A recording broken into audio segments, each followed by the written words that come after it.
তুমি কোথা থেকে আসছো? আমি লালবাগ ডাকগলি পোস্টার সামনে থেকে আসছি। তুমি কার সঙ্গে আসছিলে? আমি আমার মামার সাথে আসছি। তোমার মামার নাম কি?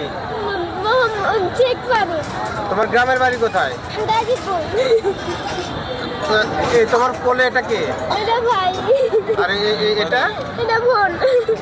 তোমরা 3 ভাই বোন এসছো, তোমার মামাকে হারিয়ে ফেলেছো। তোমার মামার মোবাইল নাম্বার জানো? তোমার বাবার বা তোমার মায়ের কারো নাম্বারই জানো না? তোমার বাবার নাম কি? বাবার নাম সুজন শিকদার। আর মায়ের নাম? মায়ের নাম মোহনা ইসলাম। গ্রামের বাড়ি গাজীপুর। ভিডিওটা শেয়ার করে দেবেন যেমন বাচ্চার মা বাবার কাছে পৌঁছাইতে পারে, তার 3 সন্তানকে যেন তা খুঁজে পায়। 3টা বাচ্চা যেন তার মা বাবাকে খুঁজে পায়। একটু দ্রুত শেয়ার করে দেবেন।